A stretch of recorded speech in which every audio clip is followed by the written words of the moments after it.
KGF அப்படிங்கிற black Bastar படத்துக்கு அப்புறம் யஷ் நடிக்க போகிற படம் தான் இந்த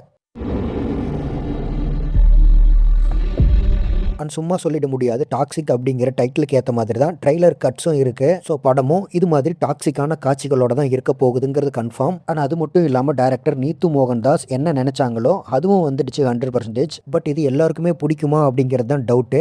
ஏன்னா ட்ரெய்லர் பார்க்கும் போதே நான் அடிச்சு சொல்லுவேன் ஃபேமிலி ஆடியன்ஸ்க்கான படம் இது கிடையாது. தென் இந்த ட்ரெய்லரை வச்சு பார்க்கும்போது கோட் படமும் தக் லைஃப் படத்தையும் மெகா பட்ஜெட்டில் எடுத்த மாதிரி தான் இருக்கு. அண்ட் மெகா பட்ஜெட் அப்படிங்கிறதுனாலையும் எல்லா காட்சிகளும் மெகா பட்ஜெட் மாதிரி இல்லை. அதுவும் அந்த கூல் டோனில் வர காட்சிகள் எல்லாம் பிசுரடிக்குது. ஸோ படத்தில் திரும்பவும் ரீகிரேடும் ரீஒர்க்கும் பண்ணால் நல்லாயிருக்கும். அண்ட் யஷும் கேஜிஎஃப் வைப்லேயே இப்போ வரைக்கும் இருப்பார் போல். ஸோ அந்த மைண்ட் செட்லேருந்து கொஞ்சம் வெளியே வரணும். தென் தலைவனை பியர்டு இல்லாமல் பார்த்தா கொஞ்சம் காமெடியாக இருக்காரு. தென் ஓவரால் ட்ரைலர் எப்படி இருக்குன்னு கேட்டிங்கன்னா மெகா பட்ஜெட் படம் பட் அடி வாங்கும் அப்படிங்கிறது மட்டும் கன்ஃபார்ம். அண்ட் யஷும் இந்த மாதிரி நடிக்காமல் வேறு மாதிரி நடித்தா நல்லாயிருக்கும். ஸோ வெயிட் பண்ணி பார்ப்போம் என்ன பண்ண போகிறாருன்னு.